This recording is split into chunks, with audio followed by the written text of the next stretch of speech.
G'day, Michael here. This video is about understanding some basic concepts of modelling where you need a counterpart to fit. Now I use VariCAD. Let's just fire that up.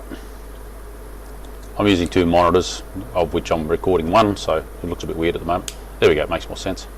Alright, so let's say you wanted two cylindrical parts and you wanted some random joints that kind of overlap the edge. There's a couple of different ways you can do that. I'll just start with a cylinder. Let's just do that for a second. Make the diameter, I don't know, 50. The length, I don't know, 60. There we go. So let's say we want to have basically two of these with some sort of mating joint. I might make, let's do maybe a pyramid. Okay, height. Let's make the height maybe. Actually, no, I'll make it 6 millimeters. Length at the bottom, you can see there's some specifications here. Length at the bottom, I don't know, 5. Width at the bottom, 5 also.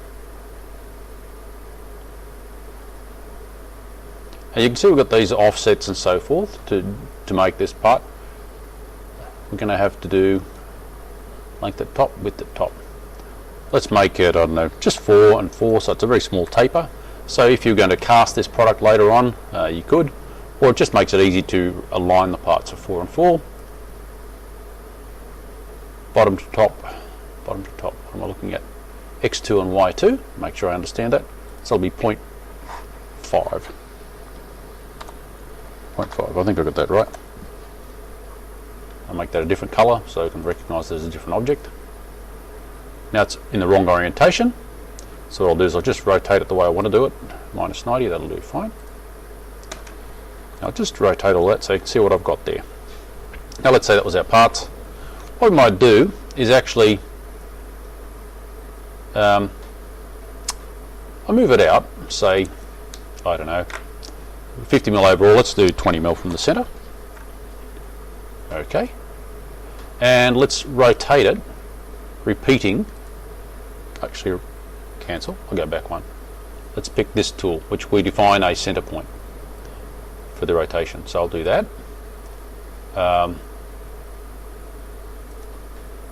So 90, I'll make 3 copies. Hopefully I got that right. There we go. So we've got 3 copies copied around the center point of our original cylinder.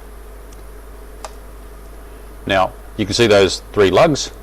Now what I'll do is I'll make that one object by adding those blocks together. Assemble that with that, that to that, that to that, that to that. Okay, so that gives us that. Now I might go make another cylinder. This time I'll make it a different colour so you can see it's a different tool, different object. And maybe I'll make the diameter 55. It's now oriented the wrong way. We need to get it centered here, rotate it minus 90, that's right. Okay, so we've got those 2 there, and I might actually make it how can we do this? I might actually put a taper on this other part. I'll just get this in this location for the moment. And I'll do another thing. I want to have a bit of a taper there, so let's use the chamfer tool. Now we've got the chamfer distance. That arrow is going inwards, so I'll make it, here we can make it 1. And the other way we'll make it, say, 3. So in effect what we have now is, I'll just make this invisible so we can see what that looks like. So I've got this beveled. Because the last colour we chose was blue, it's actually kept that colour as our residual. We can make this all the one colour now, or we can leave these as various colours. It's kind of handy sometimes to code whatever detail with the colour anyway, but in this case we don't really need that. So I'll just make it all one colour. Pick that colour, bang. So that is that part.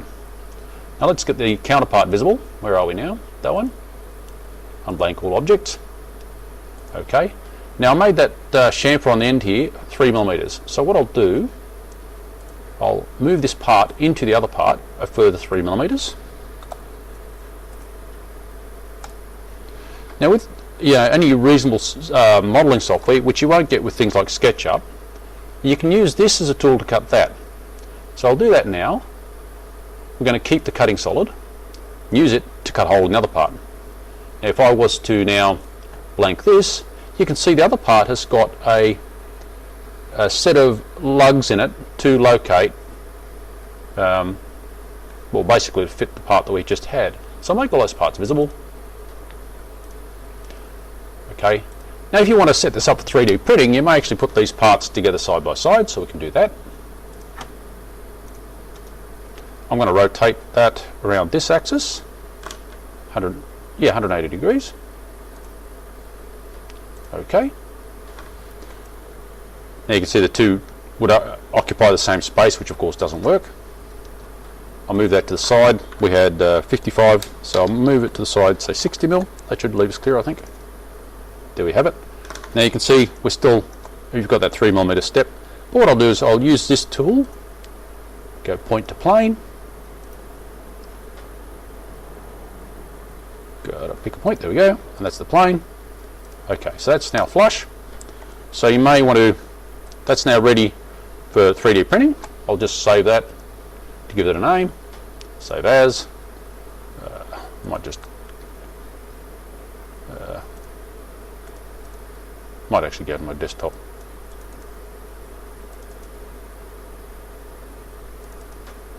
Okay, I'll just call it, I don't know, coupling. Coupling. And I'll save that as an STL, so ready for printing. Save as STL. On the desktop, oops, yeah, that should still work. There should be coupling.stl. Let's just get Slicer running. I can't remember which printer this one's set up for. Desktop. Coupling, there we go. Now of course it's rotated the wrong way, so I'll just rotate it around the x-axis. I think -90 is the orientation. Oh, that didn't work. Rotate around the y-axis, sorry. That's 180 degrees out. I'll get it right one day. There we go. So let's just see what the slicing would have produced. Okay, so now it's sliced, would be ready to be cut. And you can see we've got those two mating parts, they're tapered so they work together. Now if you need to make these parts have some clearance, there's some print settings you can use in the slicer, advanced I believe.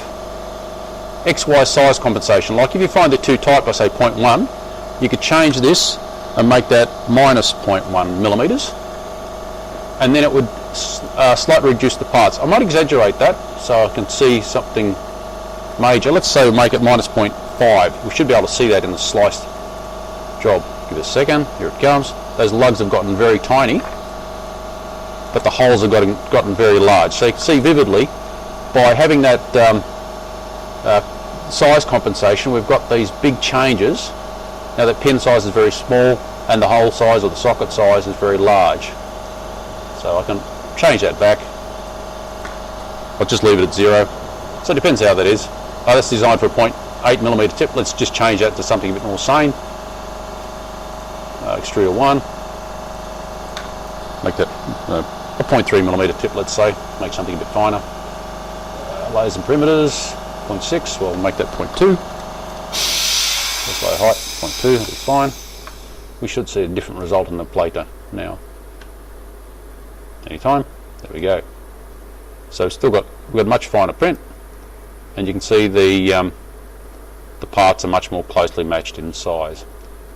And if you wanted to bump up the perimeters, you could, whatever you need to do. But you can see that the sockets and pins are quite equally matched. Now if I was to go back and change that to -0.5, we'll see a big change again. I kind of like how Slicer does this on the fly, so while you're thinking, it's also thinking. Okay, you don't have to go, okay, now let's slice. It's just done by the time you get there. So you can see the socket's very large and the pin is very small, compensated by 0.5mm either side. Well, I guess that's it.